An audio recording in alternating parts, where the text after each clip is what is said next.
Hare Krishna, welcome to the ninth class of the Srimad Bhagavatam Canto 1 study. We're going to pick up at Canto 1, Chapter 8, Text 12. We're just right before Queen Kunti begins her famous prayers. And today is Gaur Purnima, Jai, the appearance day of Lord Chaitanya, Gauranga. So we'll start with some kirtan, and then I'll speak a little bit about Lord Chaitanya, and then we'll jump in. Because that's what we do. That's the process he gave us. Okay.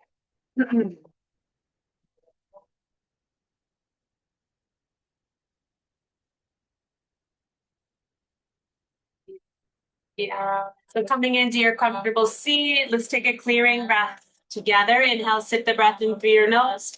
Fill up, fill up. Open your mouth, exhale, let it go.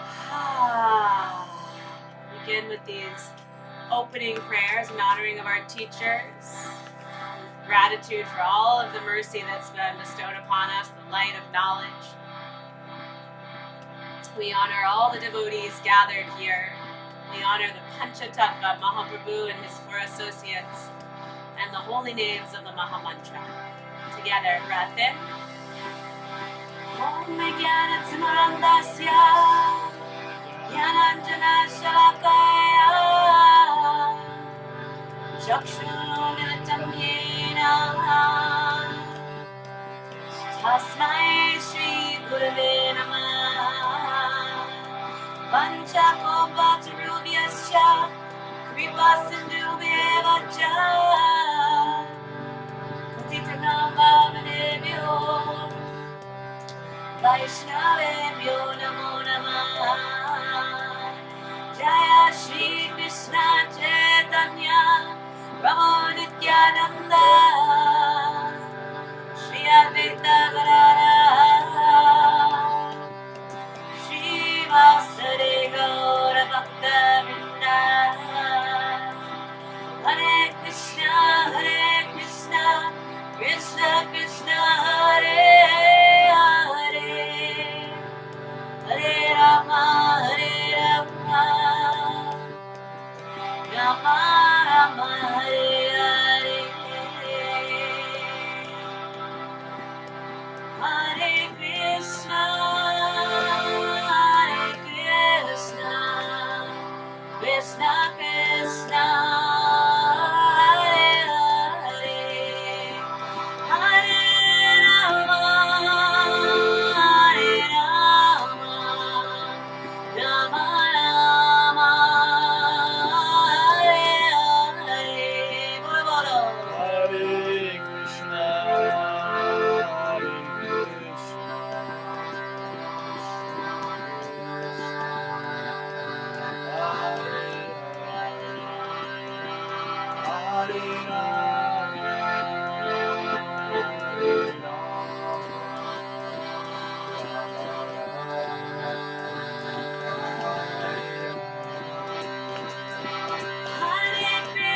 Krishna, Hare Krishna, Krishna Krishna, Hare Hare, Hare Rama, Hare Rama, Rama Rama, Hare Hare, Hare Krishna.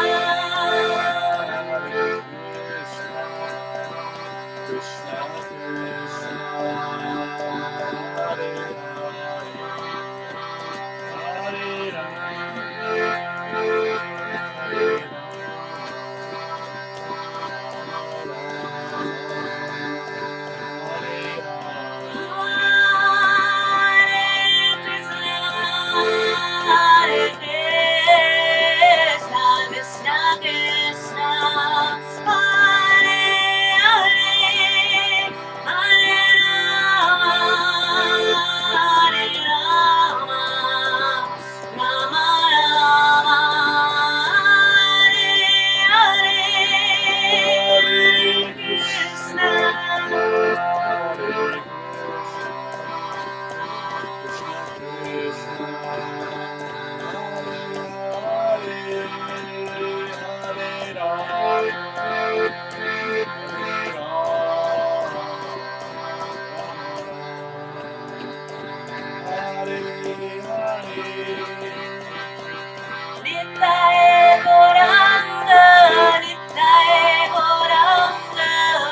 Nittai Gauranga Gaurari Bolo Bolo. Nittai Gauranga, Nittai Gauranga, Nittai Gauranga. Gaurari, Gaurari, Gaurari, Gaurari, Gaurari, Gaurari, Gaurari, Gaurari. Nittai Gauranga, Nittai Gauranga, Nittai Gauranga, Gaurari Bolo Bolo. Nittai Gauranga, Nittai Gauranga, Nittai Gauranga, Gaurari.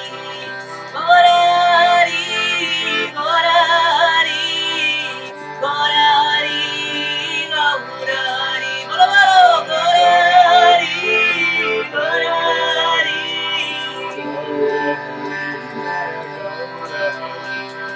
Nittai Gauranga, Nittai Gauranga, Nittai Gauranga, Gaurari. Nittai Gauranga, Nittai Gauranga, Nittai Gauranga, Gaurari. Gaurari, Gaurari, Gaurari, Raya Gaurari. Gaurari, Gaurari.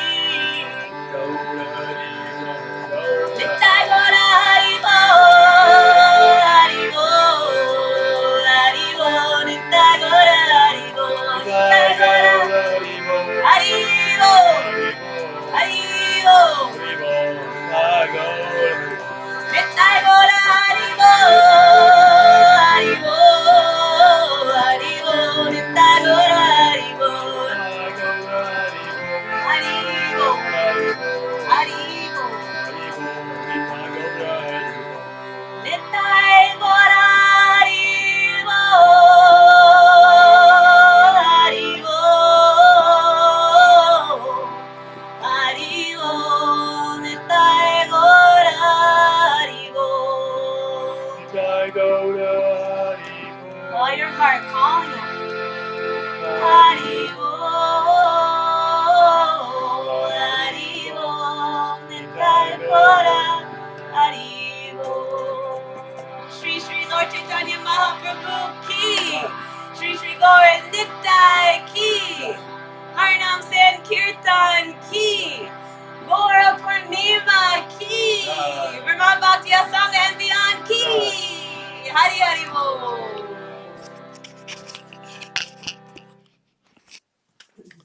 Jai. Om Jnanatimirantasya Jnananjana Shrakaya Chakshurmilitam Yena Tasmai Shri Gurave Namaha.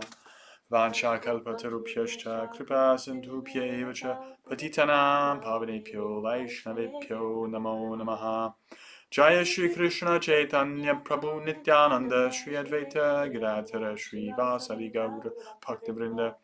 Hare Krishna, Krishna Krishna, Hare Hare, Hare Rama, Rama Rama, Hare Hare.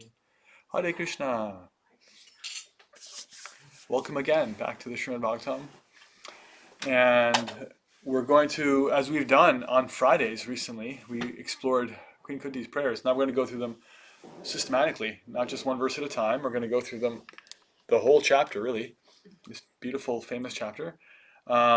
Got some nice reflections in chat, talking about Krishna's nature, how flexible he was, letting Arjuna have his free will, really, and just that mysterious smile of his. Okay, Arjuna, it's up to you. Go ahead, and also Draupadi's qualities. Although she was completely correct in wanting justice, she also was the past tense of forego? She forewent. She decided to forego vengeance, which is really like something, just an exemplary character. Let's churn a little bit. Let's have it in your own words before we jump into some Gora Lila Gora, talking about Lord Chaitanya, and we'll jump into this Bhagavatam chapter 8. What did you hear?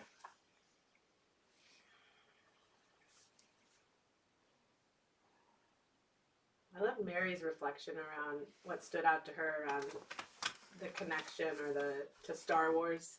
Hmm. He's like, Right, the Brahmastra, the subtle weapon, the Muncher weapon. yeah, He used what there's a quote, any sufficiently advanced form of technology is indistinguishable from magic. mm, Uh, it was not spiritual technology. It was material technology, but as Prabhupada points out, it was more yeah, subtle material technology. Like the difference between subtle matter and gross matter is the difference between like the mind and the body. Everyone knows the mind exists, but can you hear it? Can you smell it? Can you see it? No. But we know I know I have a mind, and evidently everyone else does too. Otherwise, why would there be such a thing as psychology? The mind has its movements, it has its nature, and so subtle weapon is a weapon that operates on a more subtle level.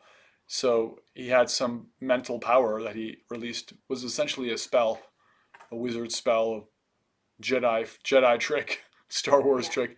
And I was using that analogy because we all have some sense of these Interesting. pop culture things, because they kind of touch on these subtle, energetic expressions, and that's what Ashwatthama did, and so did Arjuna to counteract it. Right. Yeah, So magic is real, and yeah, then they also the humility that she showed in sharing, like, if something happened, someone did that to my kids, you better believe I'd want revenge, and just saying, okay, I have Draupadi modeled something that is really, something for all of us to work towards, that level of forgiveness yeah. and Empathy. empathy.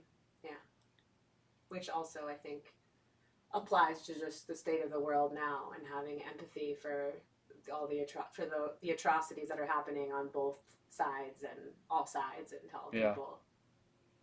yeah. She was able to, despite going through an actually unimaginable situation, Mm-hmm. multiple sons murdered in their sleep, children. Despite going through that, she was able to um, honor her grief for them and still transcend it Mm-hmm. and come to a higher level where she was able to remember, well, oh, hold on, he's the son of a Brahmana, and we have gratitude to his parents, and also he has a mother, and if we kill him, then she's just going to grieve like what I'm feeling right now, and I don't think I want to multiply this pain. Mm-hmm. Um, that that ability to be forbearant, really incredible. Mm-hmm. Yeah, thank you. Any other reflections on what you read or heard, or the other people's reflections? Um, Yes, Nancy. I reflected on what you had said already. I've really felt that strongly, but one thing that stood out that I liked a lot was that Krishna changed his mind. Mm-hmm. He had said, go kill him right now. And then Draupadi had come and said, this may not be the best. I don't want this mother to suffer what I've suffered. And Krishna's like, okay, you're right. You know, Oh, by the way, Arjuna, now what do you think you should do? You go ahead and do Yeah, what you think is best. So he's uh you know don't know many gods that will change their mind, Mm-hmm. which is yeah. nice. I think it's really wonderful. I got more information and now I'm going to change my mind. Mm-hmm. I see, yeah, I saw it like that, but I also saw it Yeah. like he wasn't exactly like even changing his mind so much as he was kind of pushing Arjuna. Oh, kill him, right? And then he's also pointing, oh, but now you can't kill him. And so he's basically presenting contradictory, almost impossible to reconcile kind of instructions. And Krishna is the um, he's the sum total of the reconciliation of all contradictory elements everywhere. And so he gives Arjuna the free will to figure it out. And Arjuna finds a way to kill him and not kill him at the same time. Right? Just like Krishna, as Nrsimhadev, found a way to uh, exist outside of the house and inside the house, or neither, by being on the threshold, and not in the day or not in the night.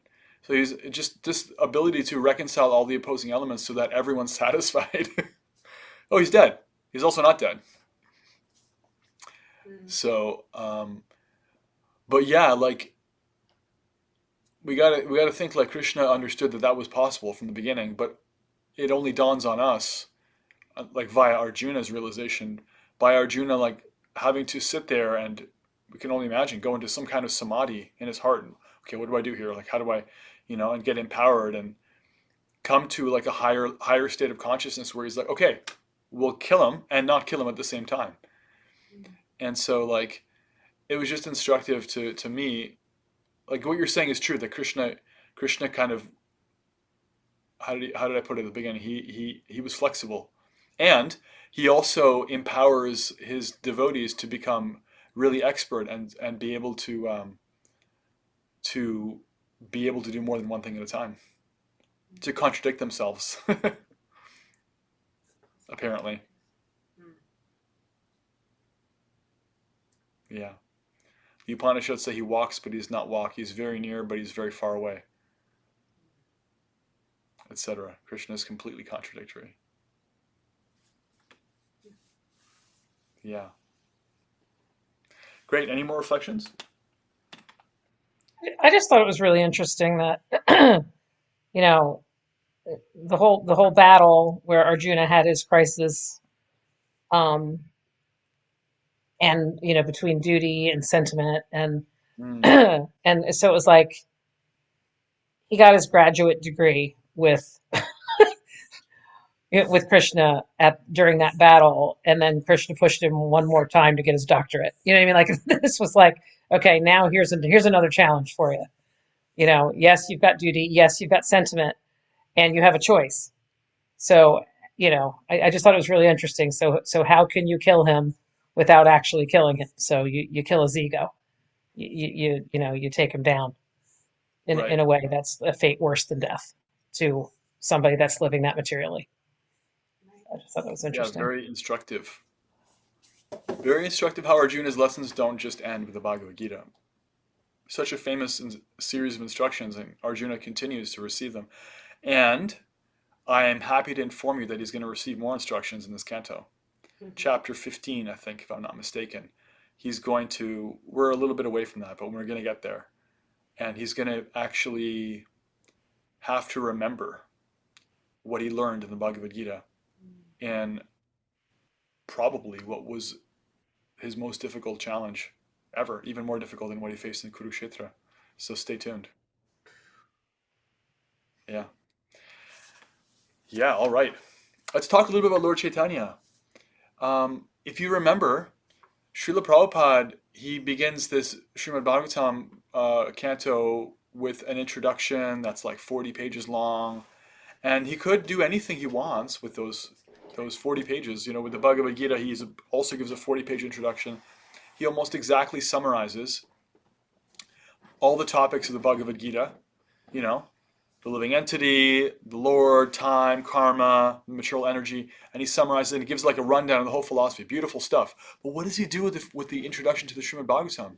He gives what he calls a brief sketch of the life of Lord Chaitanya, the perfect exemplar of the philosophy of the Bhagavatam. Because Lord Chaitanya, he is Krishna himself. And he's teaching how to develop love for Krishna by showing the perfect process of bhakti, by practicing it himself, by surrendering to bhakti. When Lord Chaitanya was very young, although he was always very beautiful, very, very brilliant, he wasn't always manifestly, like externally, a devotee. He was apparently just interested in knowledge and these other things. And he was a trickster and charming, but kind of a rogue when he was young. And at some point, he met his guru and became externally aware of the glory of bhakti and became in love with the holy name and the process of chanting. And his life after that, he was a young man, he was late teens, he came back and all of his classes that he was teaching Sanskrit grammar. All of his classes were now about Krishna. All of his Sanskrit grammar he was teaching in terms of Krishna. And he was completely intoxicated with Krishna. And his entire life is full of lessons of what bhakti is and how to understand Krishna and who Krishna is. And so what that looks like is literally displayed in the Chaitanya Charitamrita, his biography by Krishnadas Kaviraj Goswami. But Prabhupada gives us a nice sketch in these 40 pages of the introduction of the Srimad Bhagavatam. And there's so much we could say about Lord Chaitanya. You know, he's the most recent incarnation of the Lord. He is the reason why we have such easy access to bhakti, because bhakti is the most direct process. Bhagavad Gita explains it, but at the same time, generally one has to be very purified in their heart, come up to the mode of goodness to be able to practice bhakti. In previous ages, the bhakti means to be able to commune with the Lord directly in his internal energy. But Lord Chaitanya, he's making Krishna consciousness, bhakti yoga, accessible to everybody. He's really making it accessible to everybody. As Jiva Goswami points out, our disqualification is our qualification. The less qualified we are, the more qualified we are for his mercy. Because that's his overflowing mood, is that everyone should get in. Everyone should have access to the names, to the experience of bhakti. Everyone should be able to offer from their heart, themselves, and develop knowledge of Krishna, realization of him, and feeling of him, feeling for him. And so we see that in his pastimes, he never stopped chanting. He was always in love with the process of chanting. And he did two things. He went very internal. He would like go deep into chanting the holy names and hearing about hearing the poems and songs about Krishna, and he would read the Bhagavatam like we were doing. You know, Lord Chaitanya would famously read with Gadadhara Pandit, also a member of the Panchatattva, his childhood friend, and he was not allowed to read it on the Srimad Bhagavatam on his own. Why? Because this is before the days of BBT on-demand printing of the Bhagavatam. If you want to have a Bhagavatam, 18,000 verses, you get it on palm leaves or banana leaves or something. It's like old school. You know, it takes a long time for some scribe to write it all out. And what would Lord Chaitanya do? He would weep tears of joy and love when reciting the Bhagavatam, so that he would ruin the manuscripts. He was therefore forbidden from touching them. Gadadhara Pandit had to read it for him. So he would repeatedly request him to read various sections of the Bhagavatam. He was especially fond of the pastimes of Dhruva Maharaj, Canto 4, early Canto 4, and Prahlad Maharaj, Canto 7. I'll make a little plug. On Fridays, we're doing our morning programs as we always do, and we read different sections of the Bhagavatam. We just finished Queen Kunti's prayers. Now we're on to Canto 7 because I just felt inspired to go to Prahlad's prayers. So if you want to read a section that Lord Chaitanya considered indispensable, and that Srila Bhaktisiddhanta, Prabhupada's guru, instructed his disciples to read 100 times, you can join us as we read those verses one at a time on Friday mornings. They'll also be on YouTube. Check them out. So he demonstrated going internally and also sharing externally very liberally. Even in the later part of his pastimes, when he was living in Jagannath Puri, living in the Gambhira, spending all night without getting a wink of sleep, just hearing the poetry and crying in separation from Krishna in the mood of the gopis, what would he do all day? He'd go to the Jagannath temple and he would chant Hare Krishna publicly and engage everybody to please join. Right? And we can see that his followers, Bhaktivinoda Thakur, Srila Bhaktisiddhanta, Srila Prabhupada, all of his followers, they do the same thing. All the Goswamis, they do the same thing. They have their personal practice, they go very deep, they develop very, very refined and subtle, rarefied spiritual emotion, and they go and give it those access to those things to everybody and anybody. And those things go hand in hand, like rice and beans, and rice and dal, and you get yourself a complete diet, complete spiritual diet, and you'll never have more fun.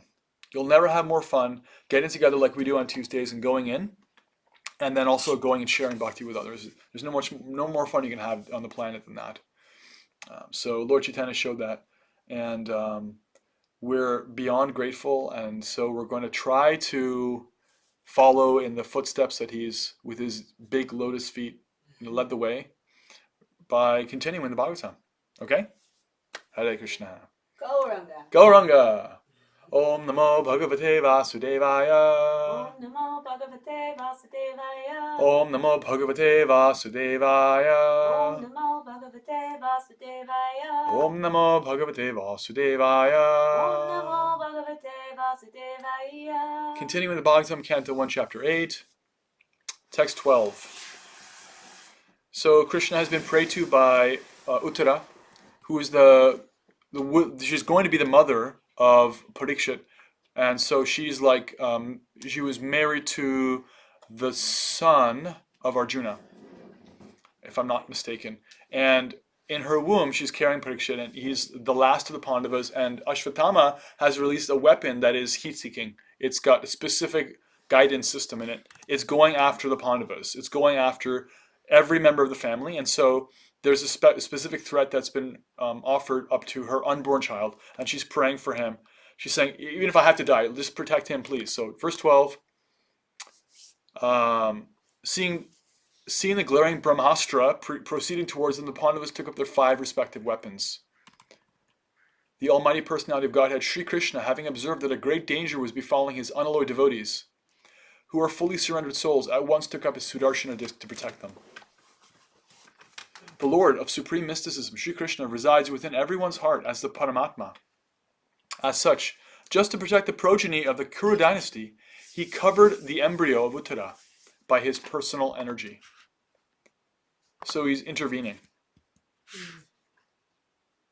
From the purport, from within the body of Uttara, he covered the embryo to save Maharaj Parikshit and protect the progeny of Maharaj Kuru, of whom King Pandu was also a descendant. As Prabhupada points out, the Lord of Supreme Mysticism can simultaneously reside within everyone's heart, or even within the atoms, by his Paramatma feature, his plenary portion. The idea is that Krishna already exists within the atom, always. Atom comes from the Greek word atomos, which means indivisible. It's the either chemical or any theoretical unit that cannot be divided any further, the smallest unit of matter. In fact, the Vedic scholars would discuss the idea of indivisible matter and how ultimately all matter comes down to some particulate form. They talked about this thousands and thousands of years ago without the access to microscopes. And the idea, as the Sri Brahma Samhita says, Andantarasta Paramanu Chayantarastam, which means that Krishna is in all the greatest, biggest things, and he's also within the tiniest indivisible atom. He's already there, actually. These things are manifest, they exist because they're supported by him. Actually, we exist because we're supported by him. We don't exist independently, actually. We're not like self-manifesting, existing, free-floating souls, and neither are our bodies. All forms of energy are always resting on the energetic, which means they always have an intrinsic relationship with him, whether or not we can see it. So what this means is that Krishna doesn't have to create an appearance in the womb of Uttara. All he has to do is manifest his appearance, which was already there. Because it's just another atom, right? He's already there. He manifests himself there and covers the embryo, protects Parikshit.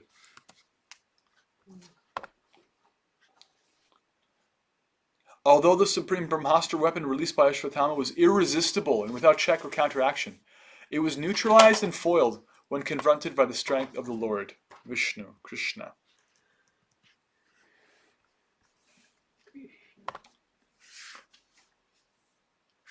O Brahmins, do not think this to be especially wonderful in the activities of the mysterious and infallible personality of Godhead. By his own transcendental energy, he creates, maintains, and annihilates all material things, although he himself is unborn. Thus saved from the radiation of the Brahmastra, Kunti, the chaste devotee of the Lord, and her 5 sons, and Draupadi, addressed Lord Krishna as he started for home. So the idea is that this pastime happened right when Krishna was leaving. He's leaving to go to Dwarka. He's been with the Pandavas, and after being with them for some time, he's taken the permission, he's about to leave. And they all know he's about to leave, and they don't like it. They love him. And so, after dealing with this situation,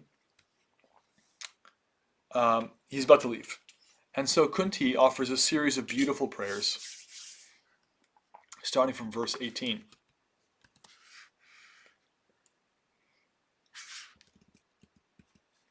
I'm just consulting my notes on her prayers.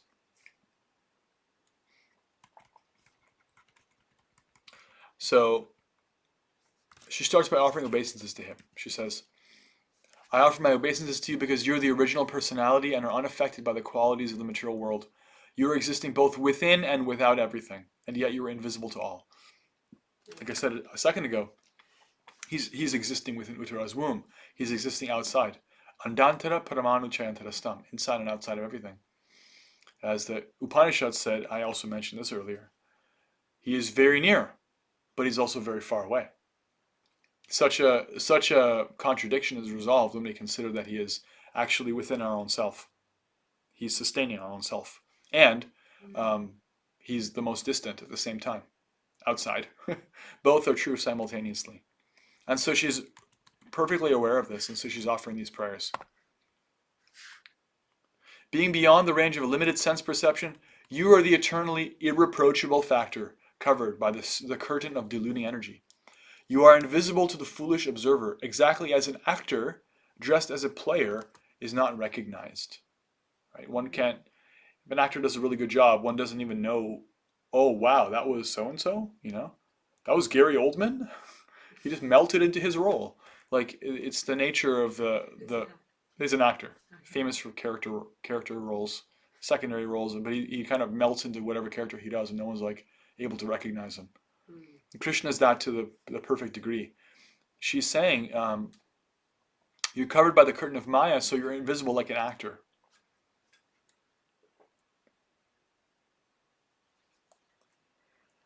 And so, we can imagine him responding back and saying, but you can see me and you can praise me, then why do you call yourself ignorant, right? So if you're aware of these things about me, then how can you be ignorant? And she says very humbly in verse 20, actually, you yourself descend to propagate the transcendental science of devotional service unto the hearts of the advanced transcendentalists and mental speculators, who are purified by being able to discriminate between matter and spirit. How then can we women know you perfectly? She's saying, like, actually all the great yogis and all the transcendentalists, whatever realization they have is just because you're blessing it upon them. But I'm none of those things. I'm not a yogi. I'm not some great philosopher. I'm not some great speculator. And therefore, she's taking the humble position, like, how do I even know you? I'm not a great yogi, right? And Prabhupada elaborates on this in the purport. He says, Krishna is unknowable by great learning or by the greatest brain. He is knowable only by one who has his mercy. Others may go on thinking about him for years together, yet he is unknowable. This very fact is corroborated by the queen, who is playing the part of an innocent woman. Actually, as a pure devotee, Kunti she's not exactly a woman because she's not her body, either gross or subtle. She's not defined by that anymore. She's completely transcendental to that, but she's taking a very humble position. Prabhupada's saying, she's playing the part of an innocent woman. Women in general are unable to speculate like philosophers, but they are blessed by the Lord because they believe at once in the superiority and almightiness of the Lord, and thus they offer obeisances without reservation. The Lord is so kind that he does not show special favor only to one who is a great philosopher. He knows the sincerity of purpose. For this reason, only women generally assemble in great number in any sort of religious function. In every country and in every sect of religion, it appears that the women are more interested than the men. This simplicity of acceptance of the Lord's authority is more effective than showy, insincere religious fervor. Right?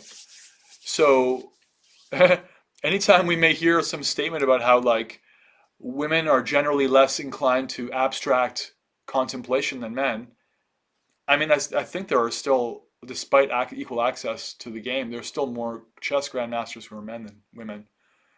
But Prabhupada's saying, who cares? Because when it comes to the supreme spiritual science, sincerity of purpose is the most important. It's not abstract thinking. It's not philosophical speculation. And he points out that one who is simple in heart is able to more easily take to the process of bhakti.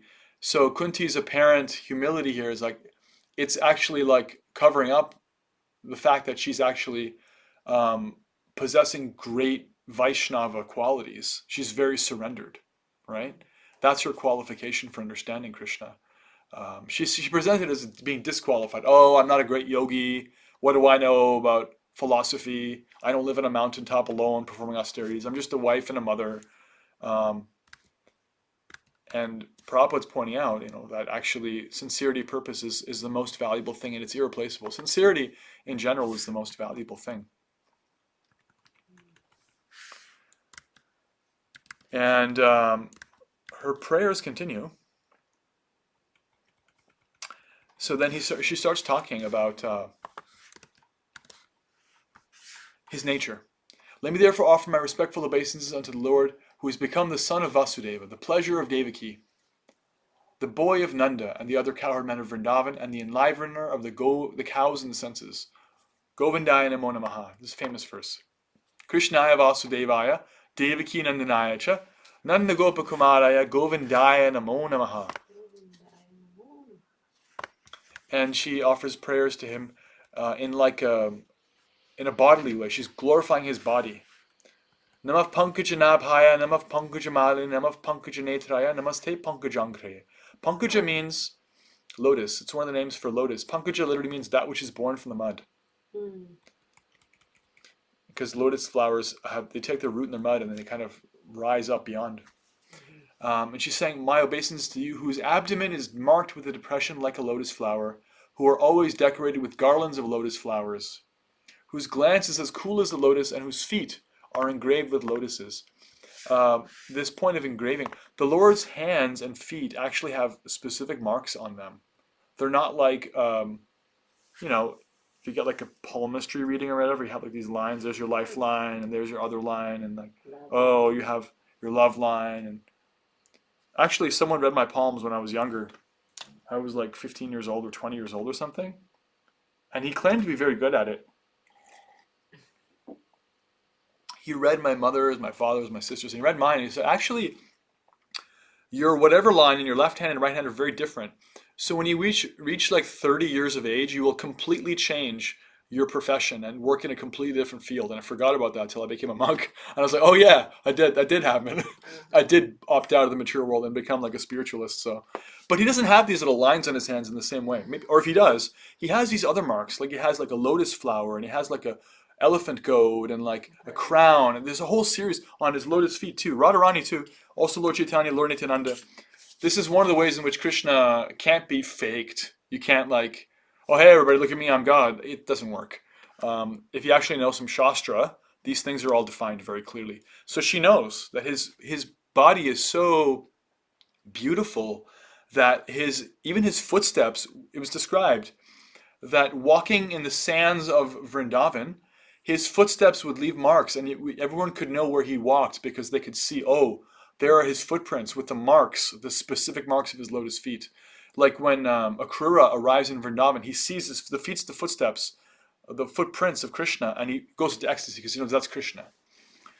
And the footprints are always there. And Vishwanath Chakravarti Thakur says, well, how is it possible that in a land with thousands and thousands of cows, Krishna's footsteps aren't being trampled? And he answers that the cows would carefully avoid stepping on them. They would walk around them everywhere he went, so that Krishna's footsteps would be visible always, out of love for him, and they wouldn't even step on his footprints. So she's actually glorifying his lotus feet, literally. One of the reasons why he's described as having lotus feet. And then the next series of verses, she talks about her personal experience of how the Lord Krishna gave so much grace, so much assistance to her and her family.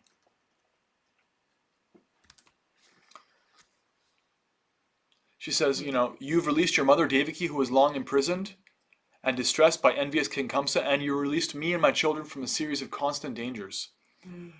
This is all in the Mahabharata, the specifics. She says, your lordship protected us from a poisoned cake. They tried to poison our whole family. From a great fire, from cannibals, from the vicious assembly, from sufferings during our exile in the forest, and from the battle, where great generals fought. And now you saved us from the weapon of Ashvatthama. So she's actually saying, although Devaki and Vasudeva were saved from Kamsa, we're even more fortunate than her, because you saved us so many times, over and over and over again, from a series of constant dangers. And then she says something amazing, something very shocking. She says, actually, I wish that all those calamities would happen again and again. Now, normally in life, no one ever says, like, I want those bad things to happen again and again. They might say, I want the good things to happen. If they're really advanced, they might say, like, I don't care if the bad things happen, that's fine. But to say I am actively wanting challenges like that, Why? The verse continues, I wish they would happen again and again so that we could see you again and again. Because he was present with them physically. He was there right by their side. In their exile, when they were like in a house that was set on fire, when they were attacked by a band of roving man-eaters, rakshasas, cannibalistic persons. All these things, Krishna saved them. So that we could see you again, for by seeing you, we will no longer see repeated birth and death.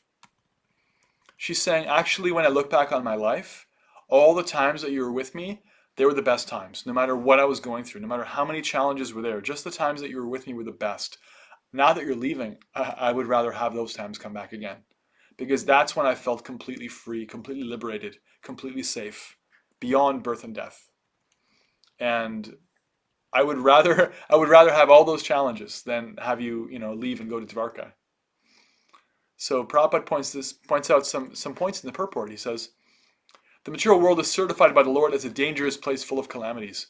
Less intelligent persons prepare plans to adjust to those calamities without knowing that the nature of this place is itself full of calamities, right?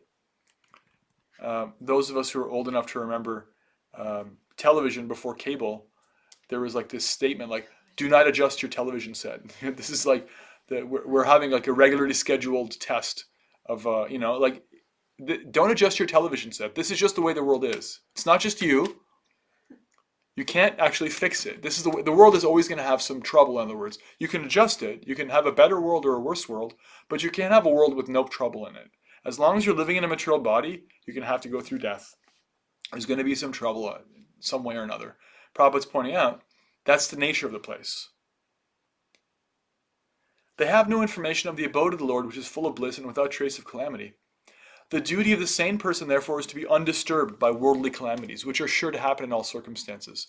Suffering all sorts of unavoidable misfortunes, one should make progress in spiritual realization, because that's the mission of human life.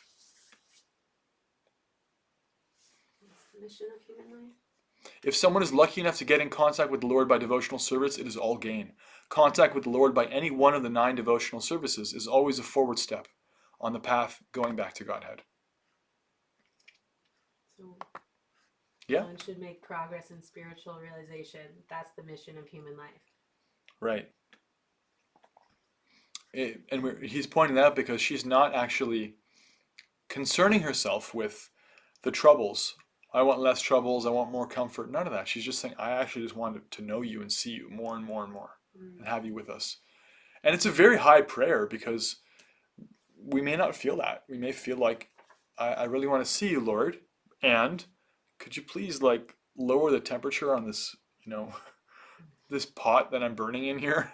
Like I'm really getting scorched. And I'm really getting baked a little bit here. That's okay. But she's an extremely exalted devotee.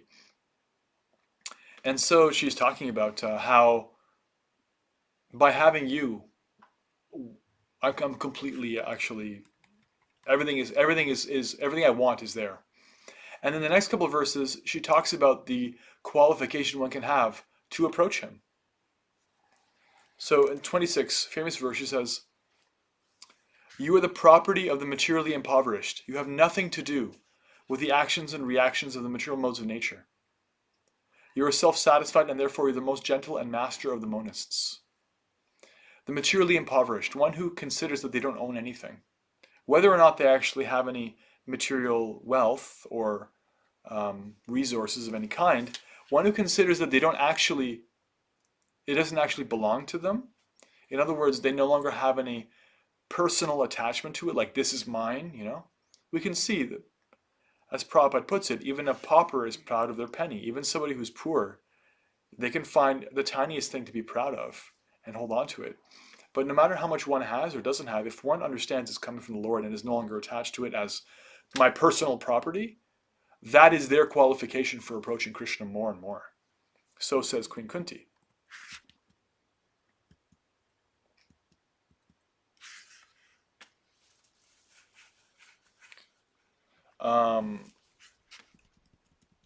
In the purport, Srila Prabhupada talks about this very beautiful story of Sanatana Goswami, who was a great devotee, one of the six Goswamis, and he lived in Vrindavan. Sanatana Goswami was understood to be like in touch with the highest values of life, right? So somebody once upon a time,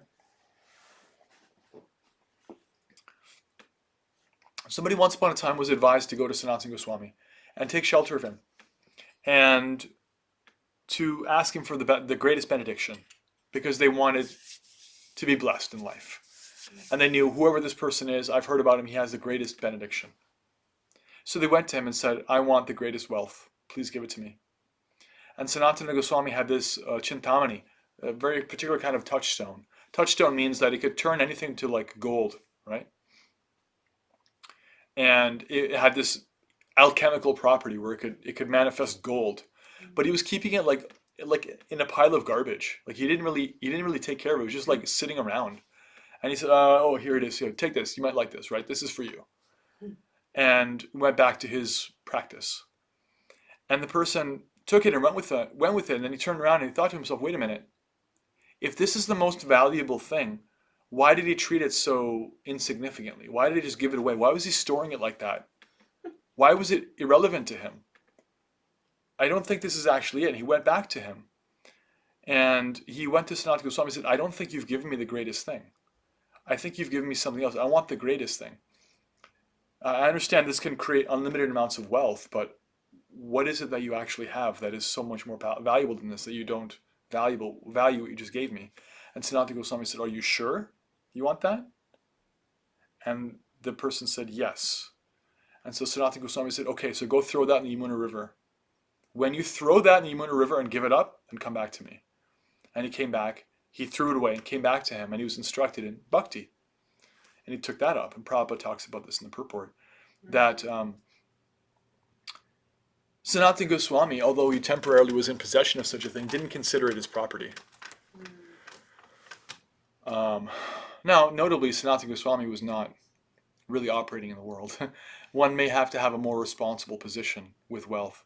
Jiva Goswami did. He took stewardship of the temples established by his senior Goswami uncles, Sanatana and Rupa, and the other Goswamis, so that they could be protected. He made sure that they had deals with the government that they would stay in perpetuity protected. And that's why you can go to Vrindavan now and see, Radharaman and Sri Madan Mohan and Govindaji.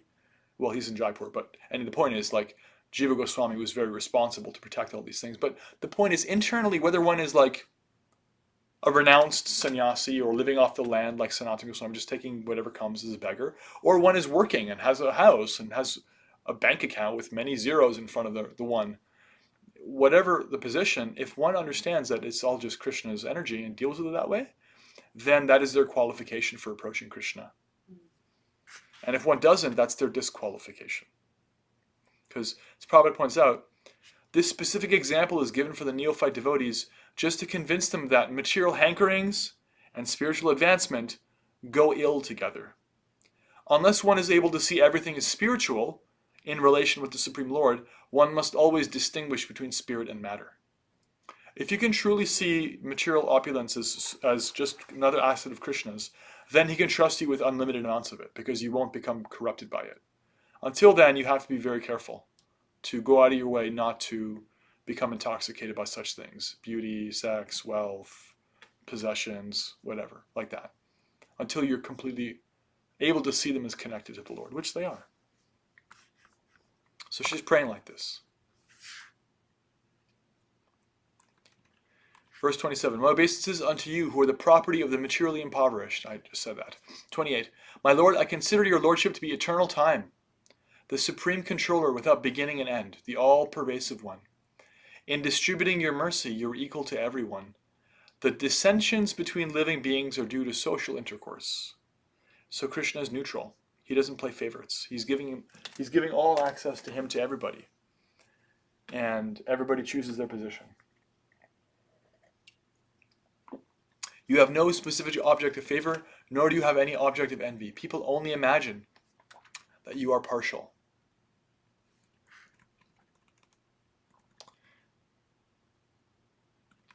Oh, I missed verse 26, famous verse. Okay, in 26, she says, You can be easily approached by only by those who are materially exhausted.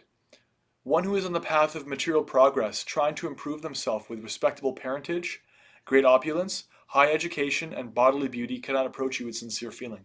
So she's saying that if somebody is intoxicated with any of these four things, their birth, their family, like their background, lineage, their opulence, their education or intelligence, knowledge, or their beauty, or any possibility of making any of those things their own.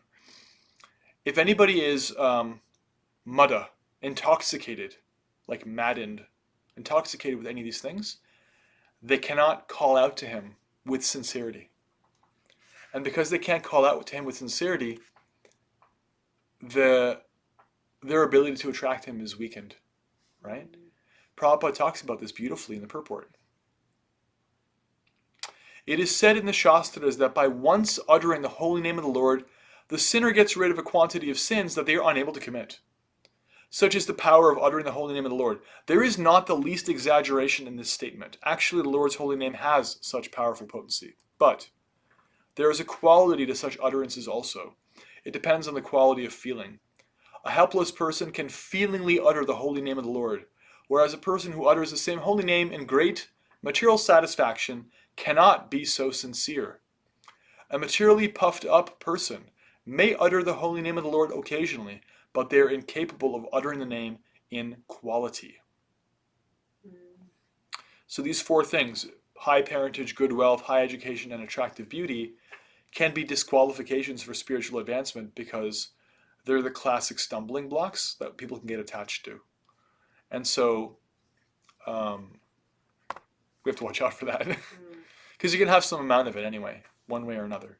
But those are the opulences of the Lord that people classically fight over. And when we do, we can't really want him because our wanting capacity, it's the thing, like, we want to love Krishna, right? But how do you love Krishna if you're in love with money? You're in love with power. You're in love with knowledge. You're in love with being beautiful and adored. If we're in love with any of those things, then our cup is already full. How do we receive that cup full of Krishna? How do we receive like his own beauty, his own greatness? How do we love him? And so there is a proportionate way in which we have to let go, of our attachment to those things. Doesn't mean you have to become ugly or poor. It means you have to let go of your attachment to them, because there's a very subtle way in which the conditioned soul is internally like hankering and has a sense of ownership and wants more of and is trying to protect the loss of, and it's mine and all these things. And that attachment is a disqualification. So says Queen Kunti, who, by the way, was very beautiful and came from, incredibly beautiful, and came from an incredibly good family. And we can see in these verses that although she wasn't she wasn't a great yogi, like she said, she wasn't a great philosopher, she has a lot of knowledge. She's very wise and intelligent. But at no point is she ever attached to any of these things. She's just attached to Krishna. Okay, verse 30.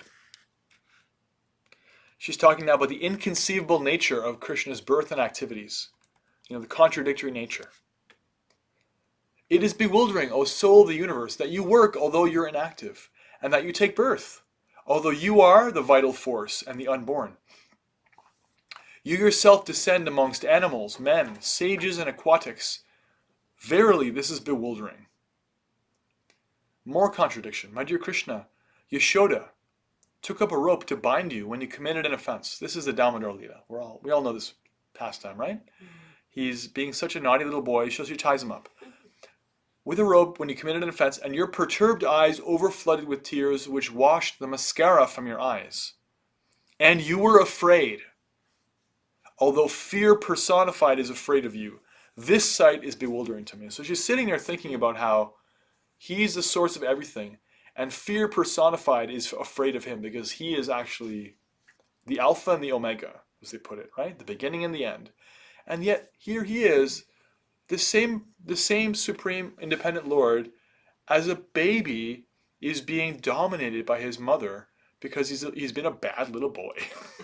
And she's teaching him lessons lovingly, but she's like, no, I'm going to tie you and you're going to sit here and like listen to me. You're not going to run around and knock any more butter and feed the monkeys. Like you're being a rascal. And if I don't control you, you're going to grow up to be a rascal man. I have to take care of you. You're my son. And so, like any boy who gets in trouble, he was like, kind of like, oh no. He was afraid of her. With love, he was afraid of her. And Kunti's thinking about this and she's saying, wow, how does that work? How is it that you can even experience fear? You're afraid of your own so-called mother, but although you're the unborn source of everybody. So contradiction, right? Verse 32, and in these next few verses, she presents different opinions on the Lord's birth, right? Some say the unborn is born for the glorification of pious kings. Others say he's born to please King Yadu, one of your dearest devotees. You appear in his family, as sandalwood appears in the Malaya hills, right? Prabhupada talks about this in the purport. He says that because sandalwood appears in the area called Malaya, therefore it's called like Malayan sandalwood. But actually, or like you could say the sun rises in the east, but the sun doesn't belong to the eastern sky. It just happens to rise there and set in the west. So Krishna happened to take birth in the family of the Yadus. So she's saying, well, some people theorize that you've appeared to glorify King Yadu because he's the ancestor of all these family members in this family, and he was a great devotee. So you're reciprocating with him. Others say that since both Vasudeva and Devaki prayed for you, you've taken birth as their son. Undoubtedly, you are unborn, yet you take your birth for their welfare and to kill those who are envious of the demigods, right? As he says in Bhagavad Gita, I protect the sincere and devotional and good-hearted, and I punish those who aren't. Others say that the world, being overburdened like a boat at sea, is much aggrieved, and that Brahma, who is your son, prayed for you, and so you've appeared to diminish the trouble. And yet others say that you appeared for the sake of rejuvenating the devotional service of hearing, remembering, worshipping, and so on, in order that the conditioned souls suffering from material pangs might take advantage and gain liberation. Actually, all these reasons are true. They're all supported by scripture, by Shastra in one way or another.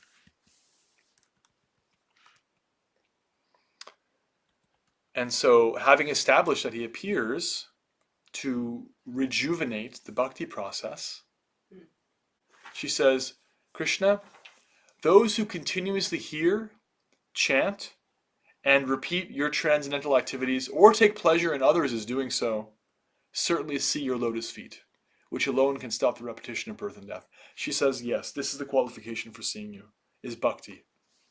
Those who hear and chant about you, those who remember you, or even if they don't, if they just appreciate the bhakti activities of others, just appreciating the devotion of others is so powerful that it can actually guide one closer and closer to the divine person. That's how powerful the bhakti energy is. It's like, if you're like, wow, those Hare Krishna friends of mine, like I can't do what they're doing. I can't sit and chant and kirtan. I don't have them. My mind is too restless. I can't sit and chant even a round of japa. But you know what? I like that they're doing it. I like these people. They're good people. This is good. This bhakti thing is cool. I like it. I appreciate it. You've made tremendous advancement just by appreciating that. Even if you never sit and chant japa yourself, if you could appreciate the japa of someone else, the bhakti, the service to the deity, the kirtan, the class, the shastra, if you can appreciate it, your heart becomes so purified by it because just by appreciating bhakti, you're coming closer to this supreme method for approaching the Lord. Oh my Lord, you have executed all duties yourself. Are you leaving us today, although we are completely dependent on your mercy, and have no one else to protect us now, when all kings are at enmity with us? As the name and fame of a particular body is finished with the disappearance of the living spirit, similarly, if you do not look upon us all our fame and activities, along with the Pandavas and Yadus, will end at once. She says in the next few verses that, whatever good fortune we have is just because you've been here, right? Please, therefore, she prays, verse 41, sever my tie of affection for my own family, my kinsmen. As the Ganges river forever flows to the sea without hindrance, let my attraction be constantly drawn to you without being diverted to anyone else.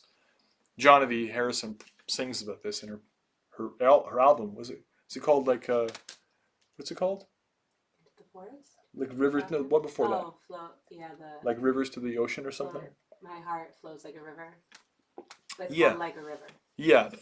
There's a song, and the whole album is based on this analogy that she's saying, like, just like the Ganges or any river flows naturally downstream to the ocean, let me be naturally attracted to you, without being distracted by anything else, without seeing anything as being just for me and like some form of like attractive energy that can actually satisfy me independently. Yeah.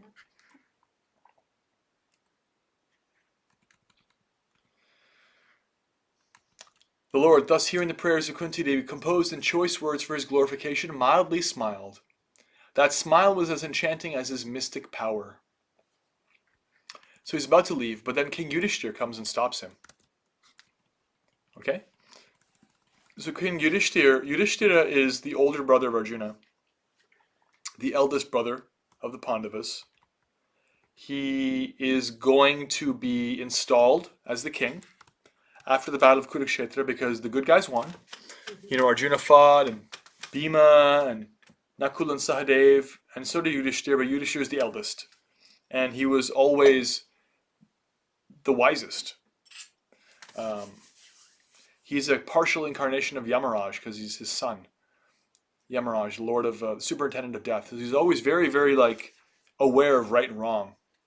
His name, he was called as Dharmaraj, king of morality, king of Dharma. He always knew what was right. He was very upstanding. And after the battle, now he's about to be installed as the king, but his heart is really troubled. What could trouble him? You know, we won. Well, what troubles him is that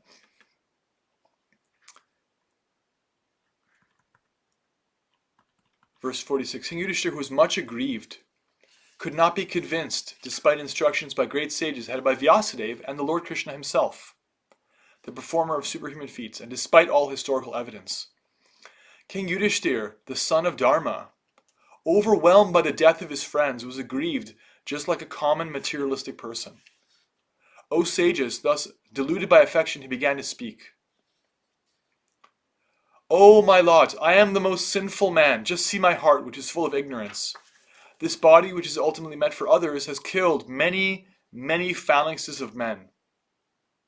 I have killed many boys, brahmanas, well-wishers, friends, parents, preceptors, and brothers. Though I live millions of years, I will not be relieved from the hell that awaits me for all these sins. So he's regretting the bloodshed. Just like Arjuna preemptively was fearing for the bloodshed that could happen, and he had to hear the instructions of Bhagavad Gita to come to a higher level of consciousness. Yudhishthira is having a post event kind of like regret, like buyer's remorse. You know, oh no, what have I done? Actually, he was completely justified in what he did, but this is happening again for the purposes of bringing out another series of beautiful instructions. Notably, Krishna himself tried to inform him of how right it was that he did what he did. But even Krishna couldn't convince him. Why? Because Krishna has another plan. Krishna has another plan. In the purport to verse 46, Prabhupada says, as the super soul of King Yudhishthira, he did not allow King Yudhishthira to be convinced by the words of Vyasadeva and others, including himself, because he, Krishna, desired that the king hear instructions from the dying Bhishma Deva, who was another great devotee of the Lord. The Lord wanted that at the last stage of his material existence, the great warrior Bhishma Deva see him personally, and see his beloved grandchildren, King Yudhishthira, etc., now situated on the throne, and thus pass away very peacefully. So I'll finish the chapter and then I'll explain who Bhishma Deva is, because the next chapter has to do with him. Yudhishthira continues to lament. I have killed many friends of women. I have thus caused enmity to such an extent that it is not possible to undo it by material welfare work. As it is not possible to filter muddy water through mud, or purify a wine-stained pot with wine, it is not possible to counteract the killing of men by sacrificing animals. So he's stuck in this level of like, people have died, therefore it was all really bad. He's stuck in the same level Arjuna was stuck in before the battlefield of Kurukshetra, at the battlefield of Kurukshetra, before the battle started. Mm-hmm. And Prabhupada's pointing out is because Bhishma Dev is there. Who is Bhishma? Bhishma, this is the end of the chapter, by the way. Chapter 9 is the passing away of Bhishma Dev in the presence of Lord Krishna. Bhishma is like the grandfather of the whole family. Not by blood, but when Bhishma was a young man, he renounced the throne. His father was going to be a king, but Bhishma Dev, to serve his father, there's a long story behind this, but he promised, I will never, ever marry. I will never have children, which was highly unusual because he was a kshatriya. And as such, is his nature to give shelter. So to not give shelter to a woman, to not give shelter to children was shocking. But he vowed to remain celibate. And his vow was so awe-inspiring that he was given the name Bhishma, which means like incredible, terrible, wildly powerful. And Bhishma was an extremely upstanding person. Besides being absolutely the most qualified warrior, although an old man, he was the teacher of everybody. He always knew that Arjuna, Yudhishthira, the Pandavas were the rightful heirs to the throne, and he wanted to see them established in their rightful place. But because of the circumstances, he felt obliged, again for reasons I won't get into, to fight on the other side. He fought for the Kauravas. He fought for Duryodhana, for Dhritarashtra. He was his general. And because of Bhishma Dev's humble service to his father, he had received a blessing that his father had received. His father gave it to him. The blessing was, you can only die when you want to die. Nobody can force you to die otherwise. You're not forced to die by anything external. So when Bhishma Dev fought the battlefield of Kurukshetra, they fought for many days. He was defeated. How was he defeated? His body was pinned to the ground with dozens of arrows. Normally this would be enough to kill somebody within seconds. Bhishma Dev didn't die. Why didn't he die? He didn't want to die yet because he wanted to see Krishna. He wanted to die in the presence of Krishna because he was a great devotee actually. He wasn't just an incredible man and a teacher and a warrior, and he was actually an incredibly empowered devotee. So much so that in the Srimad Bhagavatam there's a short list of devotees who are recognized as being amazing and who understand the Lord. The list includes Lord Shiva, Lord Brahma, Prahlad Maharaj, the four Kumaras, Shukadev Goswami. Bhishma Dev makes the list. There's like 12 devotees listed there. Bhishma Dev is one of them. And Krishna loves him. And Krishna wants to reciprocate with his desire that I will only leave when you're in front of me, my Lord. And he wants that Bhishma be the one to pull Yudhishthira out of illusion at this last critical juncture. Not even Krishna himself. Not Vyasadeva. Vyasadeva is also there. Vyasadeva, the compiler of all the Vedas. Who could be wiser than him? Krishna himself. No, they weren't enough. As Super Soul, he prevented Yudhishthira from receiving those wisdoms from them so that he could be taken to Bhishma. Bhishma could have the privilege. Because Bhishma loved the Pandavas and wanted to see them succeed. And so he gets to have that, and he gets to leave his body in front of Krishna. And so that's going to happen now in the 9th chapter. We have some time. We can go into this chapter. First, I'm going to pause so we can take some reflections on whatever you heard from chapter 8, whatever you heard so far today, Kunti, her prayers, what stood out, or any questions. What's going on in the chat? Is there anything in chat? Yeah, there is lots in chat. Krishna's lotus feet. Yeah, there's here. Oh, I sent that. Yeah. Right. Tanya says, this is a test of the emergency broadcast system. This is only a test. Yeah. This material world. It's just the way it is. Julia has to sign off. She's reflecting on Queen Kunti's humility. that qualifies her. Makes me think of the gopis of Vrindavan, not textbook yogis, but examples of the highest level of devotion. Yeah, Prabhupada talks about this there as well, that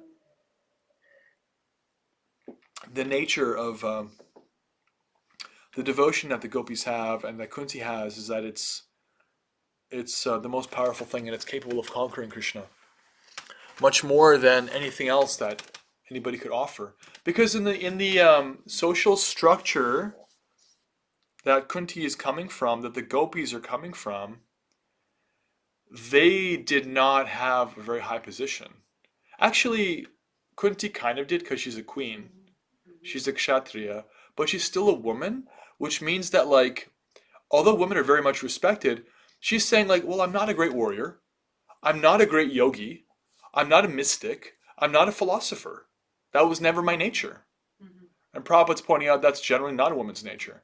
And those things are held in high esteem in the material order of things. But her qualification was one of the reasons that in the Leela, in these pastimes, Krishna brings out the qualities of women is because they're socially very humble. Or like the gopis and gopas in Vrindavan, the men and women of Vrindavan, they're farmers. Little cowherds, milkmaids, milk boys. What are their qualifications? Their qualification is pure, undying love for Krishna. So it turns the whole social order on its head. So yeah, it's a nice reflection. Examples of the highest level of devotion. And Nancy's adding that the book The Great Bharat by H.D. Goswami is a great read on Bhishma's backstory. Yeah, the Mahabharata is being released in parts by H.D. Goswami. The full Mahabharata is there in summary form by Krishna Dharma Prabhu. It's very nice as well. And we're going to get a glimpse into Bhishma Dev in this chapter. So the cool thing about Bhagavatam is it summarizes these great people, these great persons. Arjuna's there, Vyasadev's there, Narada Muni's there, Bhishma Dev's there. All these persons are there if we read the Bhagavatam. It's why like Prabhupada went out of his way for Bhagavatam. It's actually a core text, an incredibly important text. Like I would say, if you read Bhagavatam and don't read Mahabharata, you're fine. If you read Mahabharata but don't read Bhagavatam, you're really missing out. But it's a nice supplement. Because Bhishma Dev has a lot. In fact, this chapter is a summary of a section in Mahabharata where he speaks for like dozens and dozens and dozens, like maybe 100 verses. It's there's a whole like subsection devoted to his teachings. But here we get just the essence, the actual essential verses. There's like 15 of them or something. What he tells Yudhishthira he needs to know, you know? Like his last words. Imagine like the drama. It's like, grandfather, please help me. Like I'm so heartbroken that all these people had to die. And Grandfather Bhishma was like having this dramatic death scene. Like, Laying on all the arrows. listen to me, my son. This is what you have to know. 15 essential verses, you know. While laying on a bed of arrows. While laying on a bed of arrows. Through his body. Bleeding out. Yeah. Drama. With Krishna right there. Okay, Nancy has her hand up. Go ahead, Nancy. Yeah, I was just thinking a couple of phrases, no pain, no gain, right? And In terms of what?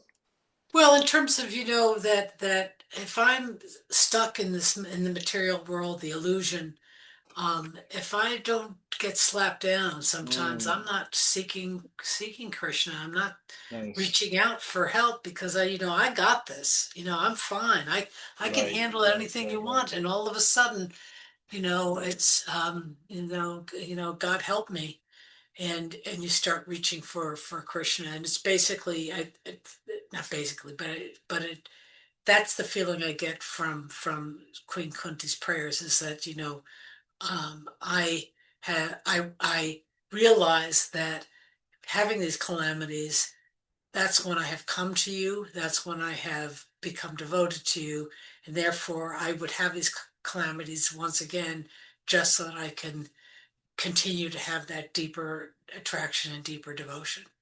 Yeah, what a powerful realization. And I like how you put it, no pain, no gain. I Yeah. couldn't make a connection at first because I used to think of like exercise and stuff. But like it's the same idea. When you exercise, actually the pain, if you're exercising properly, not actually injuring yourself, it's your muscles being micro torn and then they get rebuilt stronger.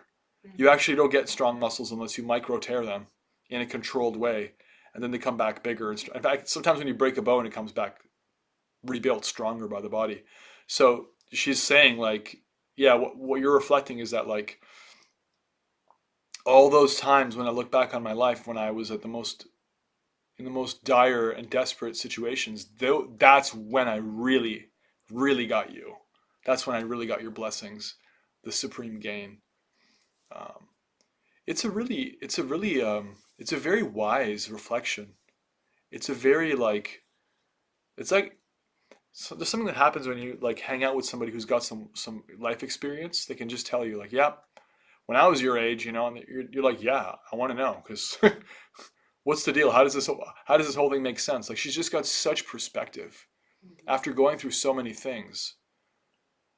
She's able to really put the pieces together and say, actually, the tough times were the best because I was the most Krishna conscious. Not something you're going to hear from a materialist.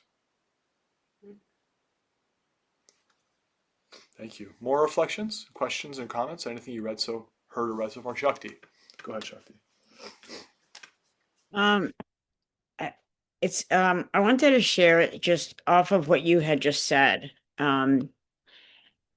So when I made the decision that I was going to stay in an ashram, right, at 59, right, after living in my house, doing however I want to do things, however, what time and all that good stuff.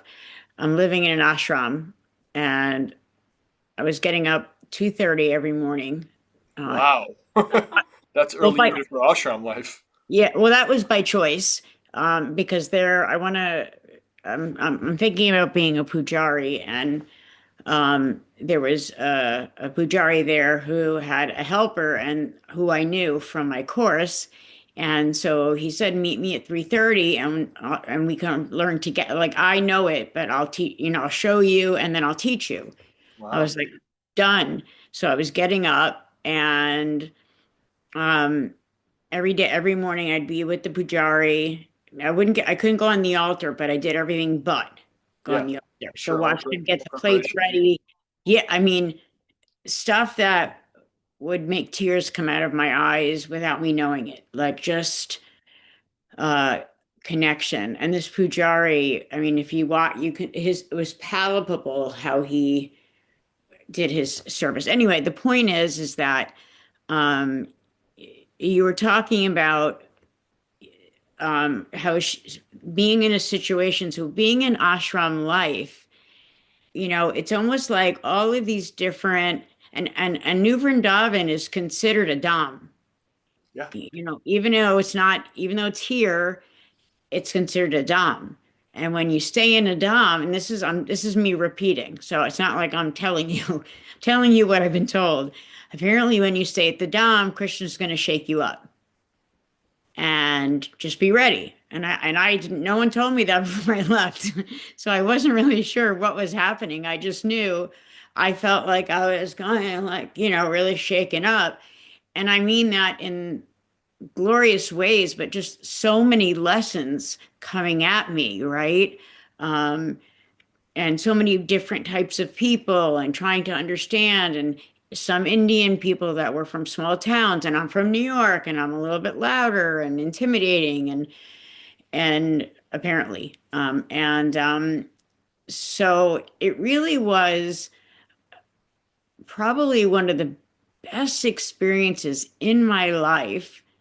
Could not have done this many years ago, but like you said, we she comes out, um the what's her name? In Kunti.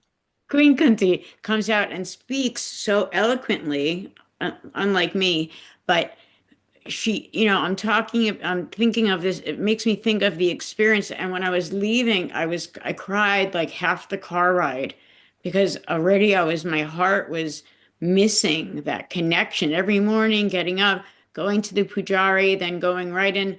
And sometimes I would get there for the arti. Sometimes I was washing dishes. So I'd hear the arti, Hmm. but it was like people might say, like if people would look at that, the materialist looks at that and says, what are you, nuts? Right? But like I think, or at least I looked at it and was like, wow, Krishna has given me so much mercy And I feel like, you know, when you're put in that shaker box, sometimes you don't know what's coming. And it's really like, all right, hold on. The lesson is coming.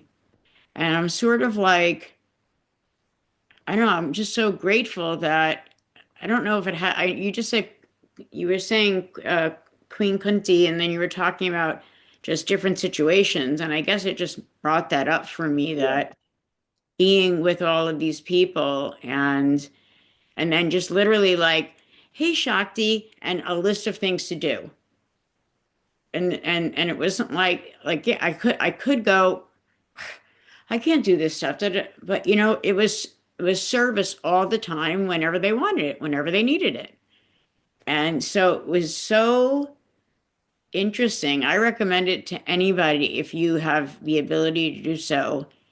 Um, Yeah, yeah. there's a powerful way. There's a powerful way in which, like, when you have a concentrated, either an ashram experience, you go to the dham, you go to a holy place, you live with devotees, you're under their guidance, you get like engaged in service methodically and systematically. You take up a sadhana. You just when there's like um, then you're getting Krishna's association. You're getting that thing that Kunti is saying, and the stuff can happen in your heart, and amazing magical things can happen. I totally, I'm just remembering like serving the deities in Radha Govinda in Denver. It's just, it's just magic. It's just magical, Or when we take devotees on yatra to like Vrindavan, or we're planning to go to New Vrindavan in a few weeks for a conference. So if you're still there, maybe we'll see you. I'm home. Not there. Okay. Yeah, I'm Hare going to Krishna. London. Yeah. Okay. Well, we have a few minutes left. Let me just see if there's any more reflections, and then I'll give you your homework. I got special homework today Oh. Any other? for Lord Chaitanya's on the occasion of his appearance day. Any other comments? Okay. So we read the 8th chapter. Please give your reflections on the 8th chapter, anything that stood out. And you can please read ahead on the chapter 9 if you like. Really, really beautiful stuff. What I'd like you to do too, please, anybody here live, anyone listen to the recording, anyone who gets this message in WhatsApp or checks out the YouTube recording, read some of or all of it if you have time. The introduction to the Bhagavatam, the first canto.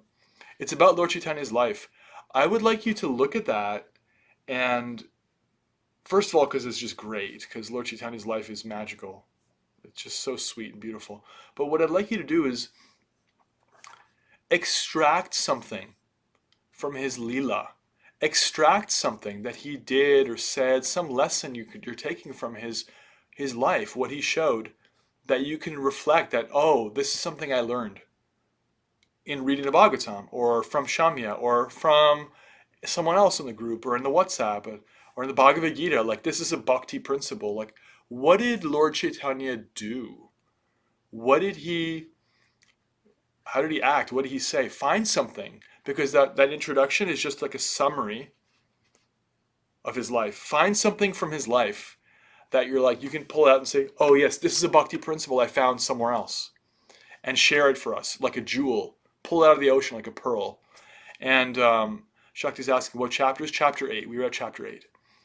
But the introduction is where you'll find Lord Chaitanya's life. The introduction to the Bhagavatam. Chapter 1. No, before chapter 1. It's just the introduction. Yeah. Okay? Awesome. Jai. Shri Chaitanya Mahaprabhu ki jai. Srimad Bhagavatam ki jai. Hare Krishna, Krishna Krishna, Hare Hare, Hare Rama, Rama Rama, Hare Hare. Thanks to all the viewers live and on YouTube, and thanks to the WhatsApp crew, and thanks to Lord Chaitanya and his followers for giving us this privilege hundreds of years later. Thanks to Srila Prabhupada, especially. Jai. Happy Gaur Purnima, everyone. See you soon. Take care. Go Ranga. Go, Ranga. Thank you. Thank you. I just realized